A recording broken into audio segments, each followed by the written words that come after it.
네, 안녕하세요. 이루신문 신민석 기자입니다. 오늘도 주간 트롯 지겨울 수도 있고 뭐 그렇지만 여튼 이제 그 불타는 트롯맨과 미스터 트롯2가 라인업이 완성이 됐죠. 사실은 저희가 지난주에 한 편을 찍었는데 못 내보냈어요. 찍고 바로 미스터 트롯2에서 발표를 다 해버리는 바람에 라인업 채워서 하자 뭐 이래서 사실 제 입장에서는 거의 지난주에 찍었던 거랑 거의 비슷한 내용을 다시 한번 찍어야 되는 상황이긴 한데, 자, 지금 현재까지 그 불타는 트롯맨은 18명, 미스터 트롯2는 15명의 심사위원들, 미스터 트롯에서는 이제 심사위원을 마스터라고 부르긴 하죠. 하여튼 뭐 다송트롯에서 심사위원 18명, 5명 발표가 돼서, 물론 아직 첫 녹화가 곧 이루어지기 때문에 아마 여기서 추가될 가능성이 크진 않지만 그래도 뭐 한두 명 더 추가될 수도 있는 여지는 있지만 거의 이 정도로 라인업은 완성이 됐다라고 봐야 되는 상황이어서.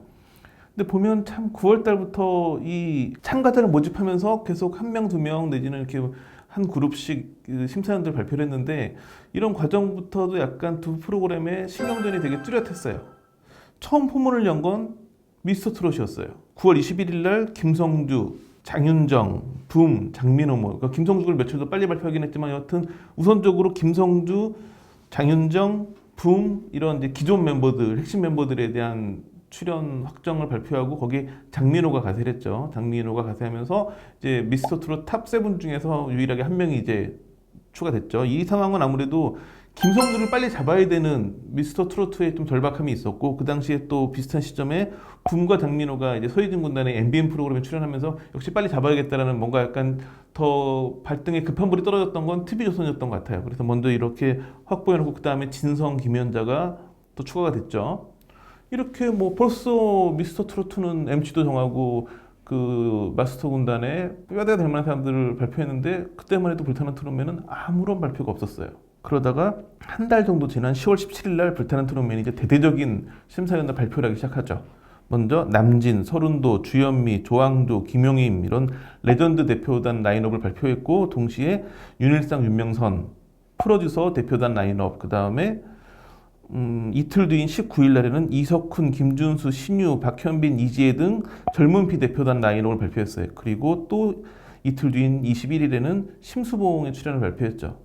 심수봉 같은 경우에는 뭐 상징성이 있는 이유가 다른 레전드 트롯 가수들도 많이 있지만 이런 오디션 프로그램에 처음 출연하게 되는 거였거든요. 사실은 뭐 10월 17일과 21일이 며칠 차이가 안 나기 때문에 17일 날 그 레전드 대표단 라인업 발표할 때 함께 발표해도 되는데 약간 한 5일 정도 텀을 둬가지고 따로 발표를 했죠.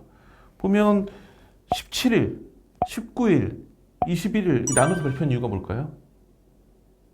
관심을 계속 불러일으키고. 그렇죠. 화제성을 키우기 위한 거죠. 왜냐하면 서희진 군단이 만드는 프로그램이다. 지금까지 미스트롯부터 모든 TV조선의 그 오디션 프로그램을 만든 팀이라는 부분에 대해서 정통성은 가져가지만, 그거는 이렇게 우리처럼 이렇게 뭐 관계자들 아니면 팬덤에 계신 분들은 알겠지만 일반 대중은 불타는 트롯맨이 뭐야? 뭐 MBN 오디션은 재미없던데 뭐 이런 인식들이 좀 있단 말이에요. 그런 상황에서 MBN에서 불타는 트롯맨을 새로 만들고 있고 서희준 군단이 하고 있다라는 게 하나 발표할 때마다 계속 이 얘기가 따라 붙거든요. 그러니까 한 번에 발표했으면 기사가 한 번 나고 말 거였는데 17일, 19일, 21일 세 번에 나눠서 발표하니까 기사가 세 번에 나눠서 계속 나오겠죠. 게다가 이게 이틀 차이는 뭐냐면 하루 기사가 나와서 그 다음날까지 화제됐다가 또 발표해서 또 화제됐다가 한 일주일 동안 계속 불타는 트롯맨이 화제를 몰고 가는, 저희도 그때 많이 찍어줘 할 때마다 이런 효과를 발휘했던 것 같아요. 거기서 끝나지 않고 또 5일 뒤인 26일에는 김호영, 신봉선, 오마이걸 유빈, 조정민 이렇게 해가지고 응원군단 라인업까지 발표를 했어요. 그리고 좀 텀을 이제 한 열흘 정도 둔 다음에 11월 7일 날 마지막으로 홍진영 카드를 꺼내 들었죠. 홍진영 카드는 뭐 독이 될지 약이 될지 아무도 몰라요. 논문 표절 의혹 때문에 활동을 중단한 상황에서 사실상 컴백을 불타는 트롯맨으로 하는 건데, 홍진영 입장에서도 본인이 뭐 노래를 하고 직접 이런 전면적인 복귀보다는 심사위원으로 출연해가지고 하는 부분이 그 대중의 관심이 홍진영 본인에게 직접 가는 건 아니고 이 오디션 프로그램에서 하나의 심사위원으로 나오기 때문에 자연스럽게 컴백이 될 수 있는 효과가 있거든요. 뭐 당연히 불타는 트롯맨 입장에서는 또 홍진영 카드도 그 도움이 되고, 왜냐면 대부분의 무리에 빚어져가지고 활동을 중단했던 연예인은 돌아오는 과정도 뭐 노이즈 마케팅이긴 하지만 화제가 되거든요. 그러니까는 그 라인업들을 나눠서 발표하는 상황에서 심수봉과 홍진영은 따로 또 발표를 하면서 꾸준히 그러니까 10월 달부터 11월 초까지 한 달 가까이 계속적인 이슈몰이를 시도를 했죠. 그러다 보니까 심사위 18명으로 너무 많아진 경향이 좀 있긴 해요. 물론 뭐 미스터 트롯2도 15명이긴 한데 그리고 이 와중에 또 MC도 독용안으로 확정이 됐죠. 그러니까 처음 시작은 좀 발등에 불이 떨어졌던 TV조선이 달리기 시작했지만 MBN이 엄청난 속도로 쫙 끝까지 가버린 거죠. 이 상황에서 드디어 미스터 트롯2도 대응을 시작합니다. 11월 7일 날 우선 문희경 씨가 합류한다고 밝혔어요.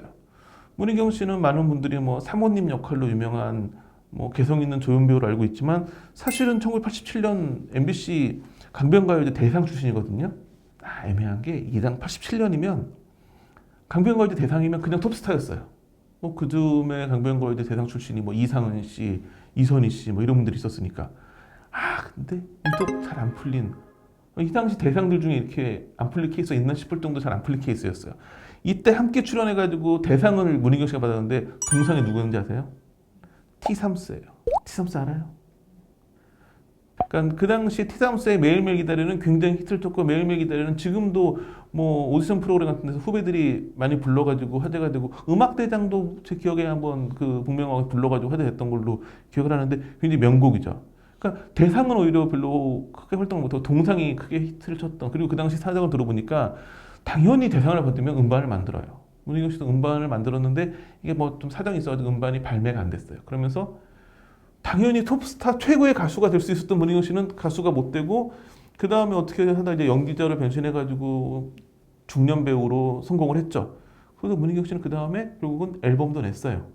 보령 지역 기반으로 한 노래여가지고 보령 홍보대사도 되고 뭐 그랬었는데 지금은 문희경 씨도 트롯 가수이기도 해요. 배우 출신이기도 하고. 그러니까 그 장윤정 씨도 강변가요제 출신이니까 거의 필적할 만한 강변가요제 대상 출신의 연기자이기도 하지만 트롯 가수이기도 한 뭐 이런 문희경 씨를 합류시켰고 그 다음에 바로 다음 날 8일 날에는 강다니엘, FT 아일랜드의 이홍기, 이들의 소녀 추 이들을 또 합류를 해요.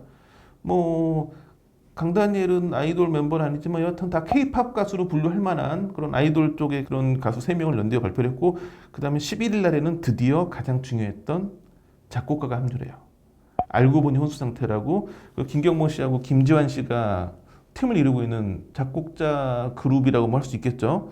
뭐 송가인의 가인이어라, 영탁의 찐이야, 박현민의 샤방샤방, 그리고 조항조와 김호중의 고맙소.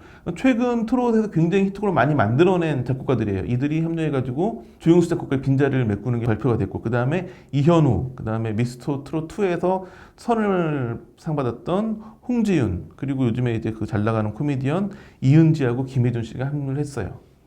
이거 보면 뭐 알고 보니 혼수 상태 같은 경우에는 작곡가가 필요했으니까 섭외를 한 걸로 보여주고 가장 눈길을 끄는 게 이은지, 김혜준의 합류예요. 이미 붐이라고 하는 확실한 카드가 있는데 여기에 이들을 더해놓은 거거든요. 그러니까 뭐랄까 미스터 트롯2는 오디션 자체도 자체지만 너무 무겁지 않고 굉장히 좀 가벼운 분위기, 재밌는 분위기를 만들고자 하는 의도가 붐만 한 명 있어도 효과가 컸고 그 불타는 트롯맨도 여기 대응하기 위해서 신봉선 씨를 심사위원에 합류시켰는데 여기다가 여기는 요즘 잘 나가는 이은지, 김혜준을 합류해가지고 굉장히 좀 재미를 배가할 그럴 필요성이 있어 보여요. 이렇게 어느 정도 양쪽의 라인업이 완성이 됐는데 특징을 보자면 불타는 트롯맨은 약간 종합 선물 세트 비슷한 느낌이 있어요. 우선은 뭐 레전드 트롯 가수 군단은 뭐 너무나 화려하죠. 거기에다가 프로듀서도 2명, 그러니까 작곡가 2명을 프로듀서로 딱 합류해놨고 그 다음에 뭐 트롯 가수도 있지만 아이돌, 발라드, 댄스 뮤지컬 배우까지 굉장히 다양한 그러니까 비트롯 장르의 가수들을 많이 배치시켜 놓고 그 신봉선이 이제 마지막 2%를 채워줄 만한 역할로 들어가 있죠. 반면 이제 미스터 트롯2 같은 경우에는 뭐 비슷하게 트롯 가수들이 여러 명 포진돼가지고 전문성을 더해줬지만 거기에다가 K-팝 가수로 분류할 수 있는 강다니엘, 이홍기, 추를 넣었어요. 그리고 방송인이 붐, 이은지, 김혜준으로 많아요. 제가 보기에는 18명이나 되는 불타는 트롯맨의 심사위원단이 사전 분위기 띄우기 위해서는 큰 역할을 했거든요. 순차적으로 발표하면서 계속 붐업을 했는데 저는 약간 18명이면 너무 많지 않나. 뭐 물론 18명, 15명 큰 차이 있냐 싶겠지만 미스터 트롯2 같은 경우에는 구분점이 확실하거든요. 방송인 3명이 막 재미를 주고 뭐 나눠져 있는데 불타는 트롯맨은 그러니까 전문적인 트롯 가수들이 굉장히 한 절반 정도가 될 만큼 많이 있고 그 레전드들이 한마디씩만 해도 심사평이 너무 길어질 수 있고 그래서 약간 자칫 18명이나 되는 심사위원이 프로그램을 약간 속도감을 떨어뜨릴 수 있지 않나라는 우려감이 드는 것도 사실이에요. 또 하나 신경 써야 될 게 어차피 오디션 프로그램은 심사위원에 누가 있든지 중요하지 않거든요. 뭐 계속 이제 또 하나 관심사는 이제 뭐 영탁, 임영웅 뭐 이런 탑 세븐이 얼마나 가세할까 하는데 결국은 이제 한 명만 오게 된 거였는데 뭐 어디에는 임영웅이 있고 어디에는 뭐 영탁이 있고 하는 게 사실 그닥 중요하진 않아요. 이 고정 팬덤들이 많이 보기 때문에 고정 시청률은 어느 정도 확보가 되겠지만 중요한 건 여기서 임영웅을 능가할 만한 스타가 나오느냐거든요. 그러니까 참가자들을 정확히 평가할 사람이 필요한데 그렇기 때문에 심사위원이 필요한 건데 그런 측면에서 봤을 때 한 가지 딱 눈길을 끄는 특징이 미스터 트롯 2에 있어요. 여기서 1등을 해가지고 스타가 되려면 우선은 노래를 잘해야 돼요. 트롯 가수로서의 전문성이 있어야 돼요. 이 부분은 양쪽 다 굉장히 레전드급 트롯 가수들을 배치해가지고 전문성을 보고 있죠. 근데 미스터 트롯 2는 K-팝 가수를 3명 배치해놨어요. K-팝 가수의 원동력은 뭘까요?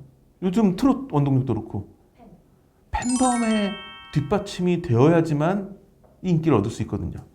송가인으로부터 시작된 현재 트롯 열풍도 송가인의 팬덤이 생기면서 오 뭐야 팬덤은 아이돌만 있는 게 아니라 트롯 가수도 팬덤이 생길 수 있어? 오 그럼 해볼만 하겠는데? 미스터 트롯을 딱 만들었더니 탑7은 물론이고 탑7에 들지 않은 분들의 팬덤까지 형성이 돼버렸어요. 그래서 아 팬덤이 제일 중요하구나. 그리고 뭐냐면 어떤 참가자가 노래를 하고 퍼포먼스를 보여줄 때 전문적으로 저 친구 트롯 가수로 기본기가 탄탄하네, 노래 잘하네 하는 것도 중요하지만 아 저 참가자는 충분히 팬덤의 사랑을 받을 수 있겠는데 팬덤 형성이 가능하겠는데 이 측면을 같이 봐줘야 되거든요. 제가 보기에는 미스터 트롯 2 같은 경우에는 이렇게 이미 팬덤의 굉장한 지지를 받고 있는 뭐 강다니엘 씨도 팬덤 탄탄하고 뭐 애프터 아일랜드도 그렇고 뭐 이 3명의 심사위원의 가세함으로 인해 가지고 참가자들에게 어떤 팬덤의 사랑을 받을 수 있는지까지를 보려고 하는 게 아닌가 싶은 생각이 들어요. 사실은 정말 스타가 되려면 그 탄탄한 실력과 팬덤의 지지를 받을 수 있는 사람이 1등이 돼야지 임영웅 씨를 능가할 만한 스타가 될 여지가 생기는 거거든요. 그래서 아마 그런 부분들을 좀 미스터 트로트는 신경 쓴 게 아닌가.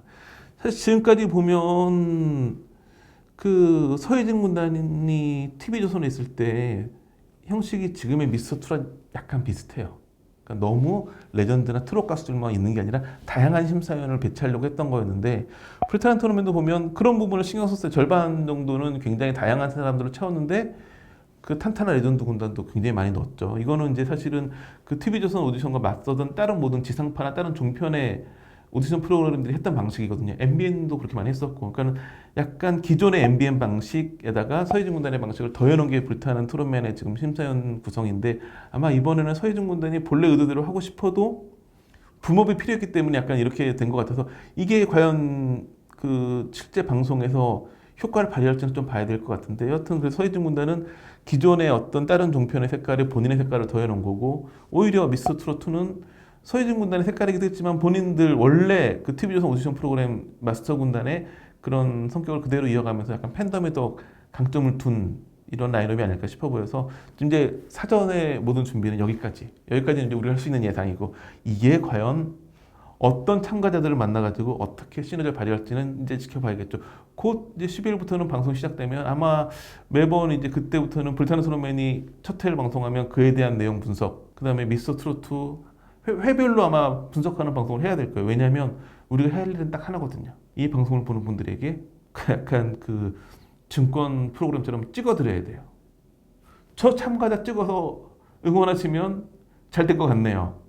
왜냐하면 팬덤도 선택이 중요하거든요. 최근에 성덕이라고 정주정 씨 팬들의 그 가슴 아픈 이야기를 다룬 영화도 개봉했는데 자기가 믿고 좋아해서 절대 후회하지 않을 만한 임영웅, 영탁, 김호중 이런 탑7의 팬덤 분들은 실망하지 않았거든요. 그럴 만한 분들을 찍어드려야 되기 때문에 저희가 이제 방송 시작되면 열심히 두 프로그램을 분석하면서 이 참가자 괜찮다, 이 참가자 괜찮다 여러분들에게 팬덤의 기준을 제시해드리도록 노력하겠습니다. 감사합니다.